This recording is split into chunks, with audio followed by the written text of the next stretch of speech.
Alors, bonsoir tout le monde, j'espère que vous allez bien. Mathieu Martel avec vous. Simplement me signifier, à savoir si le son est adéquat et l'image est adéquate. J'avais eu des petits problèmes d'ajustement.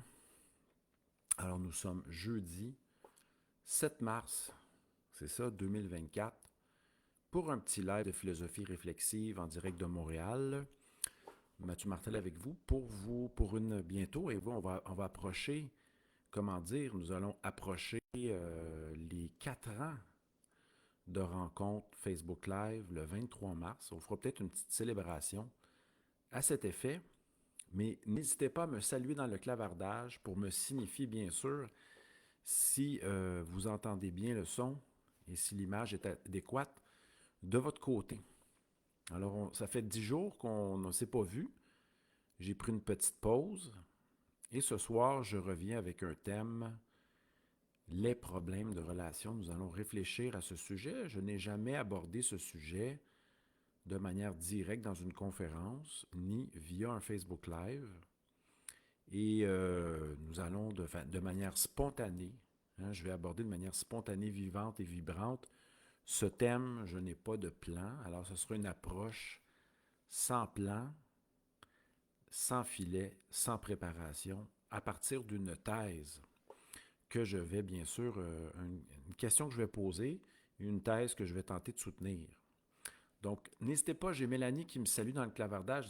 N'hésitez pas à me dire bonsoir, juste me dire, Mélanie, à savoir si le son est adéquat de votre côté. J'avais un petit problème de branchement au début. J'espère que tout se règle. On salue Daniel aussi et je vais vous saluer tout au long de cette rencontre. Voilà, les rencontres de Facebook Live durent entre 30 et 40 minutes. On fait ça de manière spontanée. On a aussi nos rencontres mensuelles sur Zoom et on a eu une invitation. Et je vais remercier les gens qui m'ont invité à une conférence en présence. Et c'est drôle, j'avais lancé ça l'autre fois. N'hésitez pas à m'inviter. Je l'ai mis sur mon site mathieumartel.com. Si vous voulez m'inviter en tant que conférencier pour aborder un thème, je peux me déplacer et le faire à condition qu'on ait un petit groupe pour pouvoir vivre cette expérience en présence, cette expérience de relation et de réflexion de manière collective. Donc, j'en parlerai un peu plus tard. J'ai eu une invitation, justement, je remercie Vanda pour l'invitation, mais je crois que c'est une idée de Michel du YMCA Park. Voilà. Donc, au mois de mai, j'irai donner une petite conférence au YMCA Park, au café Rendez-vous du mardi. Et le thème sera le bonheur. Le bonheur dans l'âge de la maturité et dans cette vie. Non, c'est comment j'avais reformulé le tout. Le bonheur chez les gens matures et d'expérience. Donc, c'est ce que je vais aborder au YNCA Park. Rencontre d'une heure, 1h30 dynamique. Donc, je remercie Vanda pour cette invitation, mais je crois que c'est une idée de Micheline. Je vous salue dans quelques instants. Ce soir, on va bientôt aborder notre thème, les problèmes de relations, sous une perspective philosophique et métaphysique. Mais avant tout, sachez que samedi, je vais en reparler même à la fin, sachez que samedi, c'est notre rencontre et il y a déjà plusieurs inscrits. Jim sera là. Anton, on ne le sait pas encore. Il y a aussi Cathy qui sera présente, ainsi que plusieurs autres. On a 10 inscriptions à notre rencontre de samedi que vous pouvez vivre à la fois en direct ou en différé. Voilà, je vais mettre ça le tout, je vais afficher le tout avant de commencer notre thème. Nous allons nous questionner à savoir qu'est-ce qu'une rencontre marquante qui change notre vie et deuxièmement, quelles sont les synchronicités. Que doit-on penser des synchronicités et parler de tout. Je vais traiter de toutes sortes d'exemples de synchronicités. On va revenir à Jung, etc. Ceux qui ne sont pas inscrits, vous pouvez le faire. Evan Bright, écoutez, j'ai établi un prix très accessible hein, pour s'inscrire. Toutes nos prochaines rencontres seront du même prix, 14,99. Je le dis comme ça. Alors, c'est accessible à la fois en direct. Vous pouvez vivre cette expérience-là en direct. Euh, sur Zoom, ça commence à 10h le matin, heure de Montréal. Vous ne pouvez pas être là À 17h le soir, vous recevez cet enregistrement qui va être quand même interactif, d'1h30. Et vous allez pouvoir le visionner pendant 21 jours. Voilà la formule qu'on adopte, mais on est aussi prêt à aller rencontrer les gens en présence. Il y aura une rencontre au mois de mai et j'ai très hâte de revenir en présence parce qu'on a pris une petite pause du Yoga Shack. Alors, terminé pour les points d'information. Je vais vous saluer. Merci à tous et à toutes. N'hésitez pas à poser des questions, émettre des commentaires. Merci à Mélanie, nos habitués, Daniel, Cathy, Anton, Martine, Jim et ceux qui nous écoutent en secret et qui nous écouteront en différé, car vous savez que vous pouvez toujours revoir nos rencontres de philosophie. On en a à peu près 275 enregistrements depuis mars 2020 dans la section vidéo de ma page Mathieu Martel Philosophe et aussi la section événements, hein, parce qu'on n'a pas simplement une rencontre. Je vais terminer avec ça, on va entamer notre sujet. Hein. Il y en a qui me disent « Ouais, mais tes points d'information, c'est un peu long, etc. » Je le fais pareil. Au mois d'avril, réflexion sur le sens de la vie et de la mort. Samedi prochain, en présence ou en replay, on prend cette petite expression, rencontre marquante et synchronicité. Et, oh, la super rencontre, celle-ci, écoutez bien ça, du mois de mai, toujours le premier samedi du mois, en direct ou en replay. Qu'aimerais-je, il y a eu 3 inscriptions à une journée, qu'aimerais-je changer dans ma vie? Nous allons nous poser 10 questions pour activer un changement, pour nous poser des questions pour prendre conscience et activer certains changements. Le tout, je ne vais pas les mettre, vous allez aller voir sur mon Eventbrite, Mathieu Martel. Voilà, tout est présent. On commence, les amis. Problème de relation. Qui n'a pas, ces derniers temps, évoqué cette expression « je vis certains problèmes relationnels » avec mes parents, avec frères et sœurs, avec des amis de longue date, avec des collègues de travail, avec des partenaires d'affaires. Chose bizarre, tous et toutes, nous vivons des problèmes de relations dans toutes les sphères de notre vie. Il se peut cependant que ça soit plus facile pour le moment actuel dans une sphère de notre vie. Mais qu'est-ce qu'un problème de relation? Mais d'abord, qu'est-ce que d'être en relation? De manière générale, je vous invite à répondre à cette question. On va la formuler très, très, très facilement.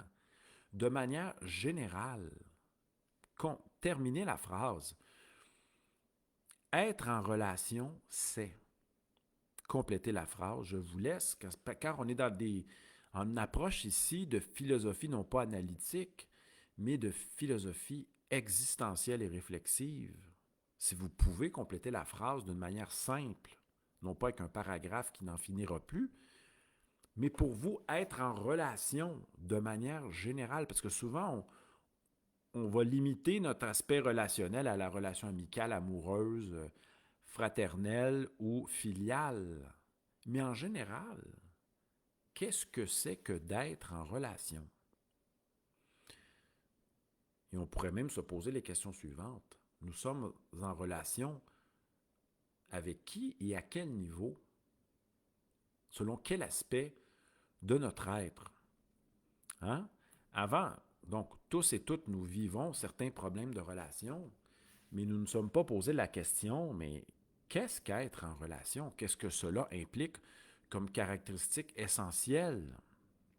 Vous savez qu'on a fait une rencontre sur les problèmes. Je ne vais pas revenir sur cet aspect-là. Un problème, hein, au sens grec, c'est ce qui surgit devant nous. C'est un obstacle. On a fait une rencontre. Si ça vous tente d'aller écouter le tout, nous avons réfléchi ensemble sur qu'est-ce qu'un problème. Ça ne sera pas le cas ce soir. Ce soir, on se demande, première question, qu'est-ce qu'être en relation? Et par la suite, vous pouvez m'écrire dans le clavardage. Et Anton a déjà commencé à répondre. Je vais commenter vos propositions. Et tantôt, la deuxième question, si ça vous tente d'y répondre, vous pourrez y aller. Et la deuxième question, c'est quel problème relationnel vivez-vous? Car écoutez, moi je reçois des appels téléphoniques là, de gens, écoutez, puis je ne veux pas toujours répondre, mais j'ai des gens qui m'appellent et qui veulent me conter leurs problèmes. Ah ah! Assez intéressant comme situation. Est-ce que c'est moi qui veux vibratoirement être à l'écoute de ces problèmes-là? Mais les gens qui m'appellent pour me conter leurs problèmes ou qui ont une impulsion, hein, d'appeler quelqu'un pour raconter un problème amoureux, problème au niveau du travail, problème avec un proche, un parent, un frère, une sœur. Regardez ce que je viens de conscientiser. Premièrement, pourquoi choisissons-nous d'appeler quelqu'un pour lui raconter nos problèmes? Est-ce que cela veut dire que nous avons, en premier lieu, un besoin profond d'être écoutés dans ce que nous vivons, dans l'expression de notre expérience problématique relationnelle? Première chose. Deuxième chose, donc, nous avons besoin peut-être d'être écoutés quand nous racontons ce que nous avons vécu et qui est de nature problématique. Hein, qu'est-ce qu'on entend par un problème? Donc, une situation qui est, on va y aller avec les qualificatifs, la situation est disharmonieuse, me fait souffrir. Nous ne sentons pas de joie ou nous vivons de la souffrance et de la peine à travers cette situation-là. Nous pourrions aussi évoquer cette forme de disharmonie, de difficulté, euh, d'un certain fonctionnement, donc une absence d'aisance dans le rapport relationnel. Je vous pose la question suivante. Qu'est-ce qu'être en relation? Il y en a qui vont de toutes sortes de commentaires. Il y a Anton qui nous a écrit. On salue Martin qui vient de se joindre à nous. Daniel qui vient de commenter. Qu'est-ce qu'être en relation? Je soutiens une thèse qui est la suivante. Tout est relation. Tout est relié. Nous nous sommes séparés de personne, même si nous sommes singuliers dans notre essence, et même si nous avons nos spécificités propres à nous.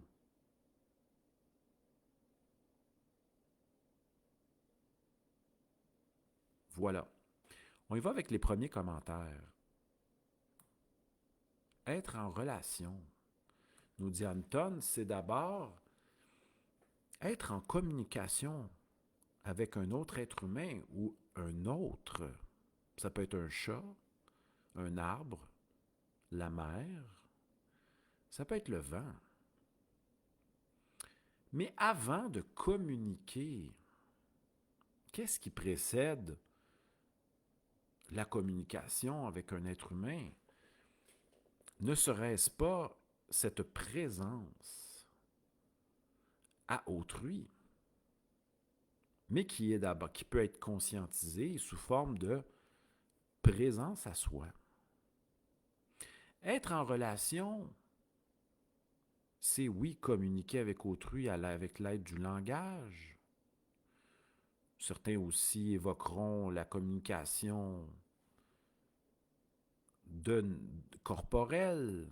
Hein, le fait d'être présent à autrui, c'est déjà une première rencontre au niveau de la perception sensible. Nous vivons le tout à travers les 5 sens, mais aussi à travers peut-être cette vibration. de l'être. Salutations à Martin qui vient de se joindre à nous. Je continue avec les commentaires. La question que je pose ce soir, avant de parler des problèmes de relation, qui sera ma deuxième question, quel problème de relation vivez-vous? Jim, il dit, pour qu'il y ait relation, il doit y avoir échange. Et peut-être qu'on pourrait ajouter réciprocité ou un échange partagé. Donc, un échange entre deux êtres.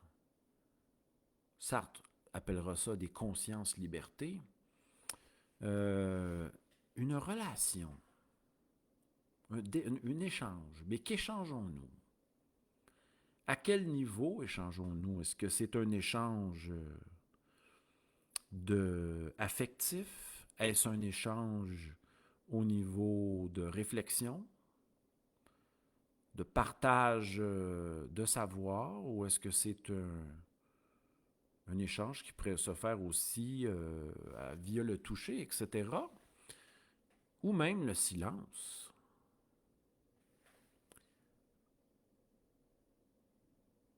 Daniel nous a écrit, on pose la question suivante, qu'est-ce qu'être en relation?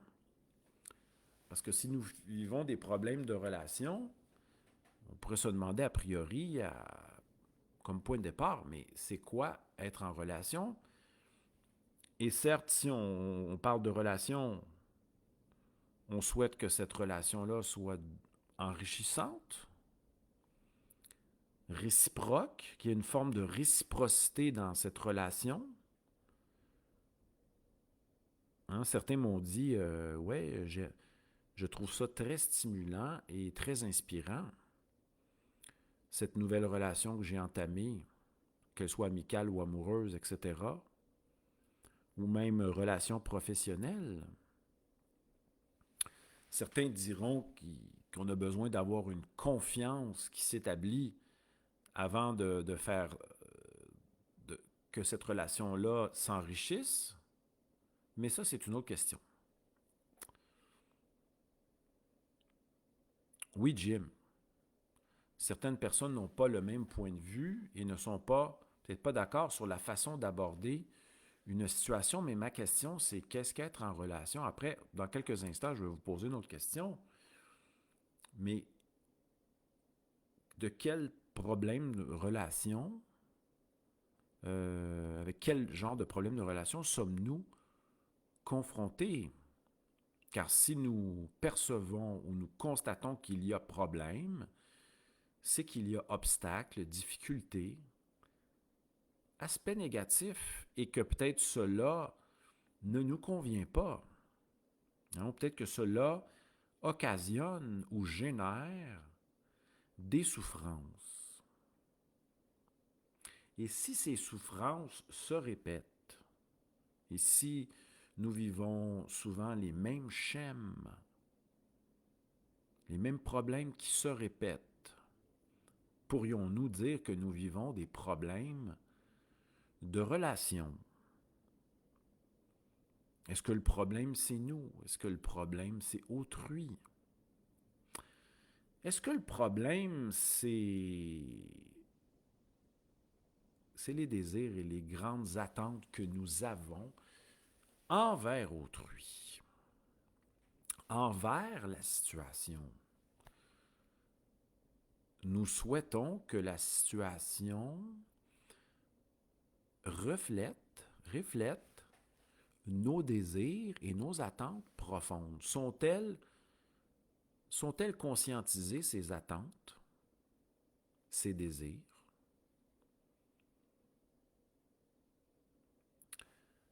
Est-ce que c'est notre difficulté à accepter la situation telle qu'elle est qui cause problème? Allons-y avec ma vision.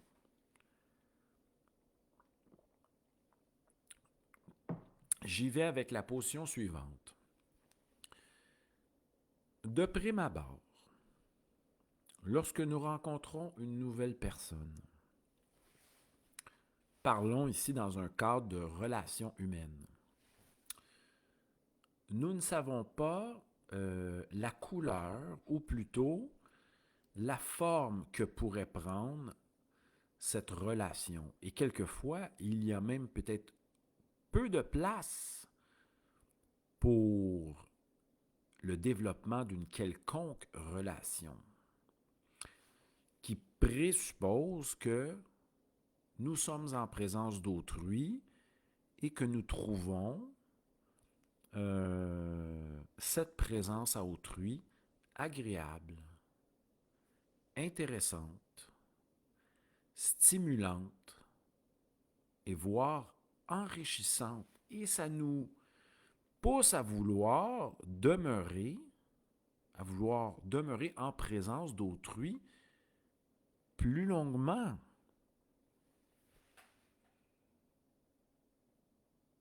Voilà un de mes premiers points. Donc, mais je reviens à ma thèse. Nous ne savons pas quelle forme prendra une rencontre. Allons-nous développer cette rencontre? Je vais donner l'exemple. J'ai discuté l'autre fois avec un individu qui reste dans mon complexe de condo ici. J'ai parlé du printemps qui s'en venait, de mon déménagement. Ah oui, je vais vous parler de ça en plus. Trouver peut-être, je vais vous demander de m'aider à baptiser mon nouveau lieu. Et le monsieur semblait quelque peu pressé à aller faire des courses. Ça fait quelques fois que je discute avec lui. Et je prends conscience que les sujets... je prends conscience que le champ de vastitude ou le, l'espace d'échange est assez restreint. Comment expliquer ça? Est-ce que je peux dire que j'ai le goût de développer? Est-ce que je peux forcer? Est-ce que ça se force? Le fait de développer une relation, je ne crois pas. Souvent, on parle d'aisance. Et j'arrive, mais je discute avec les gens que je rencontre. On peut se demander, est-ce qu'on sent un espace de possibilité au niveau de la discussion? Est-ce que c'est vaste? Est-ce que c'est aisé? Cette fois-ci, je trouvais ça assez restreint. Donc, le goût, l'envie de vouloir développer ou le fait que ça se fasse naturellement, ça ne s'impose pas.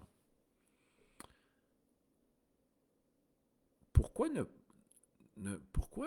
est-il difficile pour l'être humain de laisser être les situations?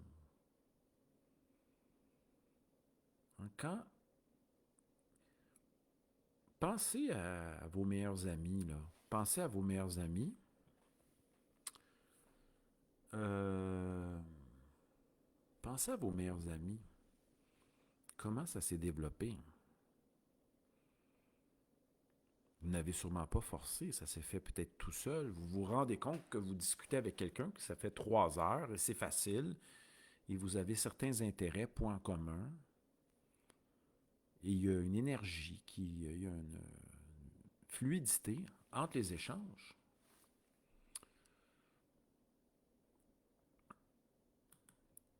Alors, mais pourquoi cherchons-nous tant?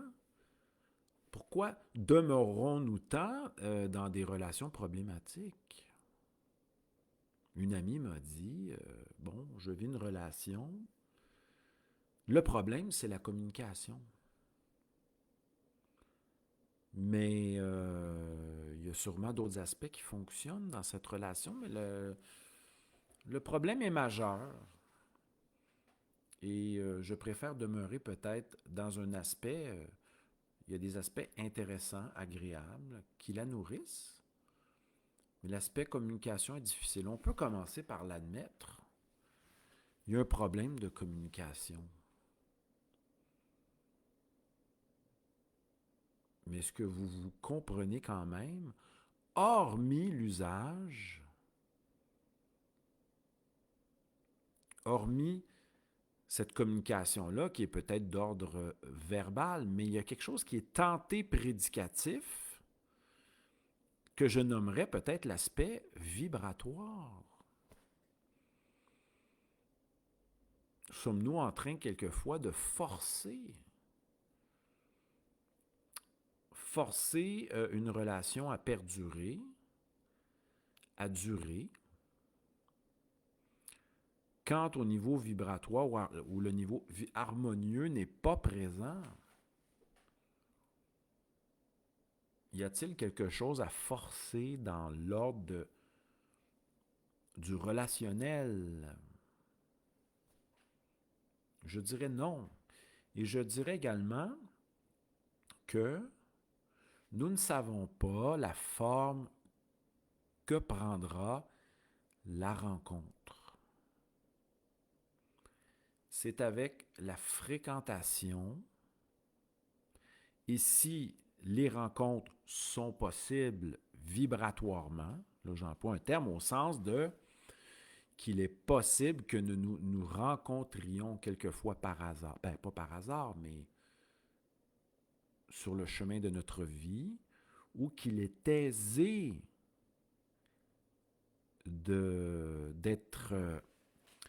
ou qu'il est aisé de nous donner des rendez-vous et que cela est fluide.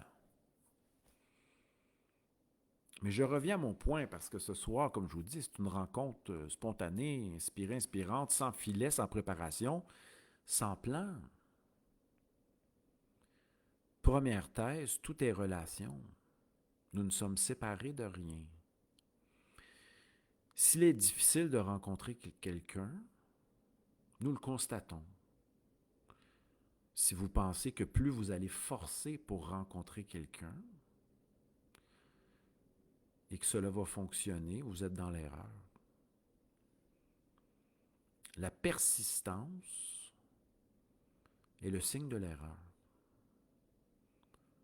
S'obstiner à persister dans une direction en croyant qu'en y mettant plein d'efforts, cela va fonctionner, c'est le signe de l'erreur. Je prône plutôt la voie de la facilité et de l'aisance. Avec certains, il est facile de prendre des rendez-vous. En ce moment dans votre vie, les rencontres se font de manière spontanée, de manière fluide. Avec d'autres, vous auriez beau mettre en ce moment toute l'énergie du monde et rien ne fonctionne, rien n'a lieu. Mais pourquoi? C'est peut-être une question de syntonie au niveau vibratoire. Un postulat que j'énonce. On revient à la question. Notre première question, être en relation, c'est quoi? Cela implique quoi?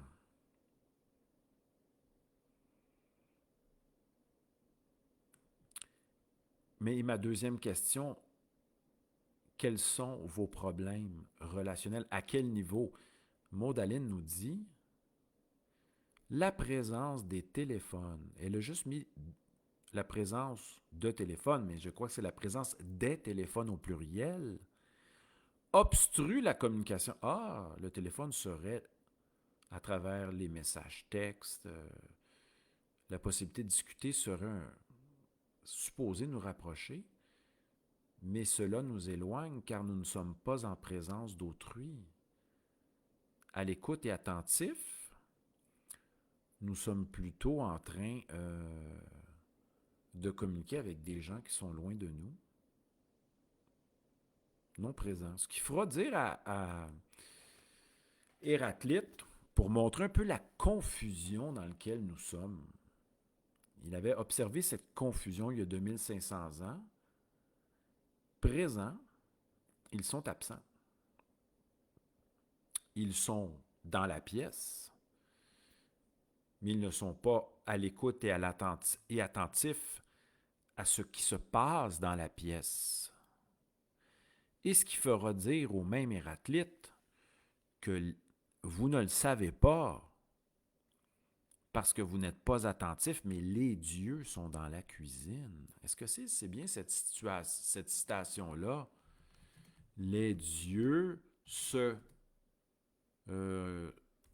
cuisinent, Héraclite, je crois, se trouve entrée. Entrez, chers amis, hein, les Grecs étaient reconnus pour leur hospitalité. Des étrangers venus s'entretenir avec Héraclite le surprennent dans sa cuisine. Voyant qu'ils sont embarrassés et hésitent à entrer, Héraclite déclare « Entrez, il y a aussi des dieux dans la cuisine, mais nous pensons que la vie est ailleurs. » Écoutez, c'est complètement problématique. Dans le complexe de condo où je demeure, je salue les gens dans le corridor, ils ne me répondent pas. Certains sont affairés avec des oreillettes, ils écoutent de la musique, d'autres sont sur leur téléphone, d'autres sont transis par leurs problèmes. Je suis face à des fantômes. Mais je m'étonne d'être face à des fantômes, mais si on revient à Héraclite, dans la tradition de la philosophie occidentale, hein, cette longue tradition qui commence avec Thalès de Milet, Pythagore et compagnie, qui va jusqu'à Sartre et Sponville et compagnie, il ne faut pas s'en faire. Ils sont, nous les observons, mais ils ne sont pas présents d'esprit, ils sont absents. Alors, mais pourquoi s'en faire? Revenons à notre question des problèmes relationnels. Bon. Mondaline nous dit qu'elle vit un problème avec ses adolescents qui sont sur leur téléphone. On peut constater, on aimerait être en relation avec eux, mais ils ne veulent pas. Faut-il forcer les gens? Mais on est conscient qu'ils sont sur leur téléphone, qu'ils communiquent, qu'ils s'intéressent à autre chose via leur téléphone, mais ils ne sont pas présents avec nous. Ils passent par la médiation technologique pour avoir accès à autre chose. Soyons attentifs et présents à cela. C'est une belle révélation. C'est choquant, c'est bouleversant, ça nous étonne, mais nous en sommes conscients. Alors, peut-on forcer les gens à être attentifs, à l'écoute, à ressentir, à être conscients? Non. Que nous dit notre être? Ça nous ramène à Woody Allen, d'aller vers ce qui est aisé et ce qui coule, ce qui est facile. On n'a pas de temps à perdre à vouloir régler encore d'autres problèmes. Olivier, salutations, nous dit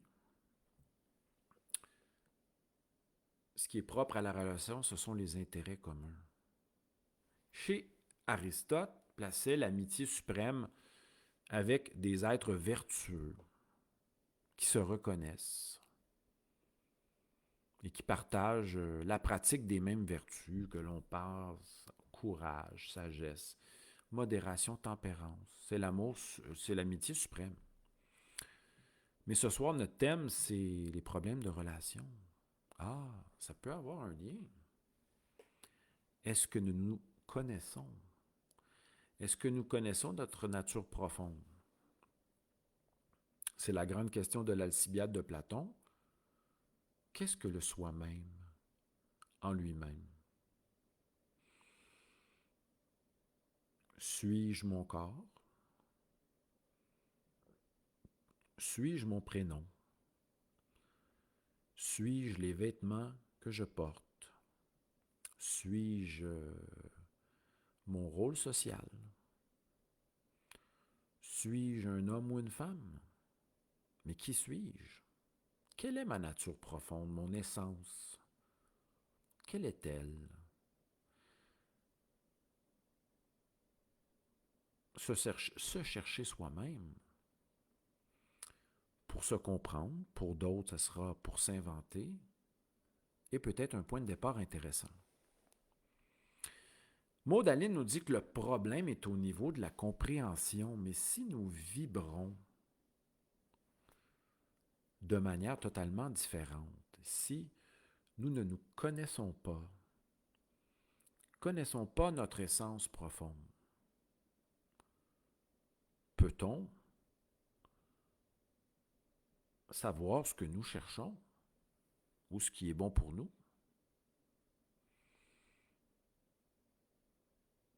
Que cherchons-nous lorsque nous maintenons, lorsque nous développons, maintenons ou approfondissons une relation? Que cherchons-nous? Tantôt, on avait un point intéressant avec Jim qui nous disait que c'est un échange. Être en relation, c'est échanger. Mais qu'échangeons-nous?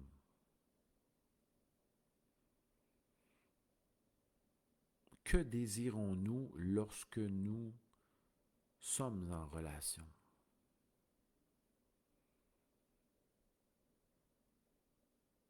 Il y a la relation à soi-même, à l'environnement, aux autres consciences, à la nature. Qu'est-ce qu'être en relation? Et si nos relations nous amènent vers la tristesse, la colère, la haine, quel est le problème? Qu'est-ce qui a généré cela? Est-ce que c'est notre approche? Olivier dit que nous cherchons un avantage peut-être, ou à améliorer notre situation, ou à retirer du plaisir, ou à vivre une espèce de partage, une forme de réciprocité. Nous avons peut-être aussi besoin d'attention, d'affection, de nous relier, de nous sentir compris, peut-être. Avions-nous, avant ce soir, pensé à tout ça? Et lorsque quelqu'un m'appelle pour me dire « ça ne fonctionne jamais »,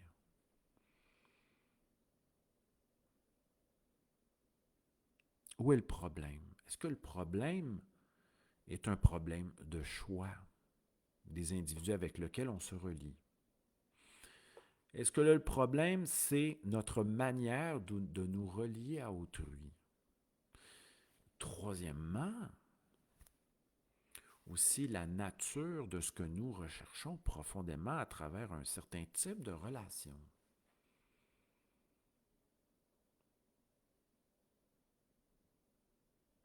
Mais avons-nous à tout définir cela? Les relations amicales qui durent depuis longtemps dans votre vie se sont faites peut-être d'une manière naturelle, spontanée, aisée. Et après ce fameux 3 heures, vous vous êtes dit « Ah, ça fait déjà 3 heures que nous discutons. Ça serait bien de se revoir. » Parce que l'expérience était remplie de joie, d'étonnement, de gratitude, de béatitude, de plaisir, etc. Et on veut revivre ou approfondir ce qui nous a créé de la joie.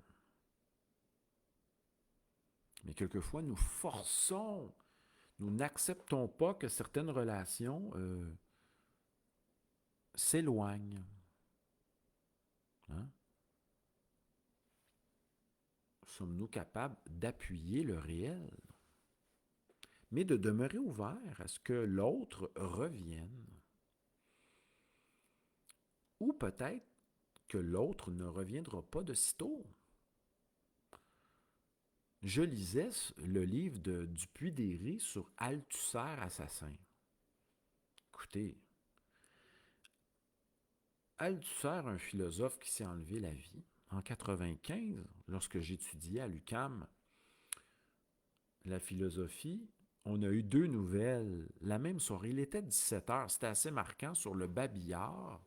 On avait affiché la mort d'Althusser, qui plus tôt, 10 années plus tôt, 15 années plus tôt, avait enlevé la vie à sa femme. Deleuze s'était défenestré en 95. Souffrant, hein, n'ayant plus qu'un poumon, était très souffrant.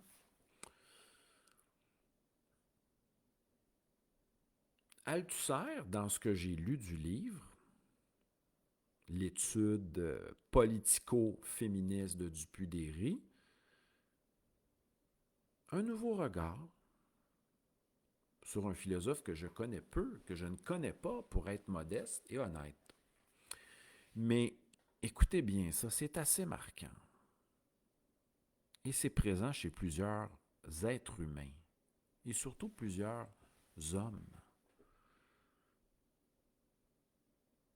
Cette résistance, non, c'est plus qu'une résistance, cette grande peur d'être abandonné. Althusser redoutait l'abandon.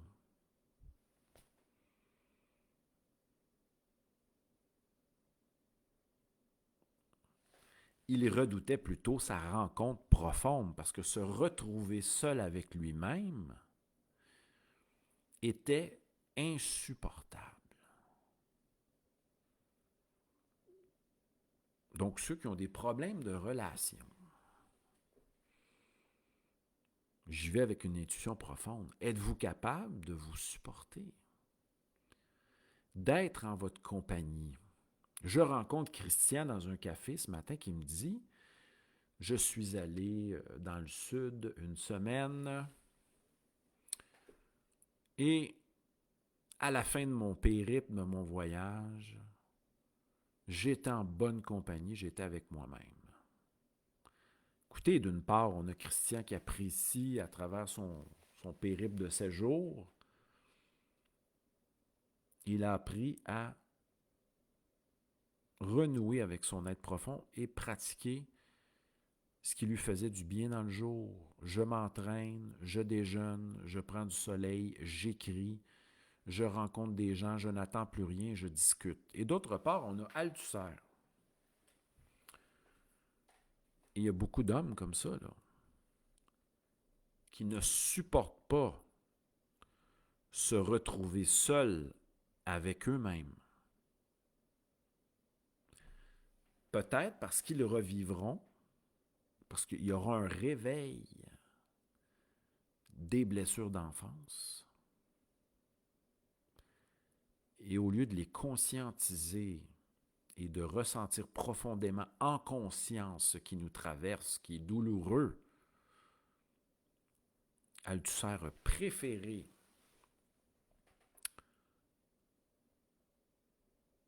enlever la vie de sa conjointe, à laquelle il faisait vivre l'horreur, relation conflictuelle, problématique, dont il était quand même le maître d'œuvre.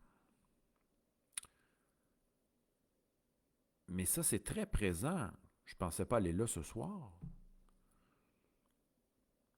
Mais allons-y avec cette position-là.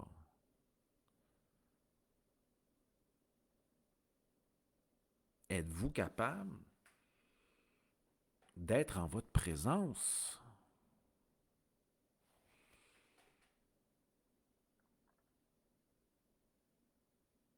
Il se peut peut-être que par la suite, si on est bien avec son être, si on se connaît, on est parti à la recherche de soi, comme le dit Héraclite, que ça soit plus facile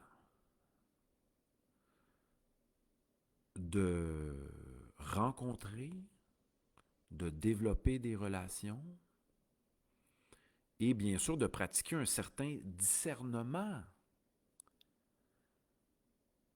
et de ne plus lutter. Cela n'est pas fluide, je ne fais rien. Cela est davantage fluide, je suis le courant. Il n'y a rien à forcer, rien à provoquer, rien à précipiter. Avons-nous appris à constater? Si vous êtes capable de dire cela m'intéresse, cela me plaît, cela m'inspire, cela est plaisant, cela me donne le goût. On peut poursuivre la rencontre dans la perspective de fréquentation, mais nous n'avons pas à nous forcer à quoi que ce soit. Et c'est un peu ça. Si on se rend compte qu'une situation est problématique,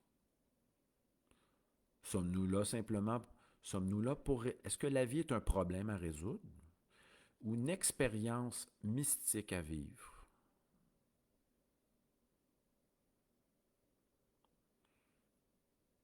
Sommes-nous là pour régler des problèmes? Hmm?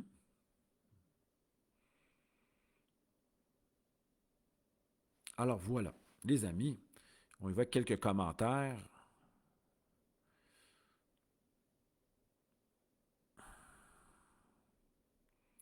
Olivier nous dit « Redouter l'abandon, la solitude ou plutôt la compagnie qu'ont les autres. Que redoutons-nous? » Je vous remercie pour vos commentaires. Ce soir, j'ai tenté d'avancer en posant des questions.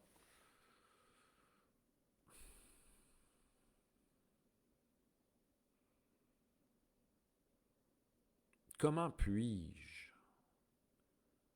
si je ne me connais pas, comment puis-je aspirer à des relations dites harmonieuses si je suis en disharmonie complète avec mon être profond?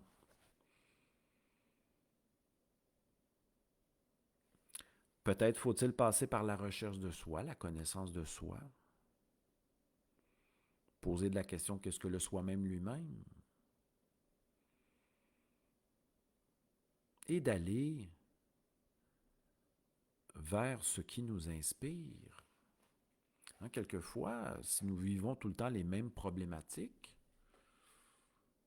peut-être que nous nous connaissons mal, ou peut-être que nous n'allons pas vers ce qui nous inspire,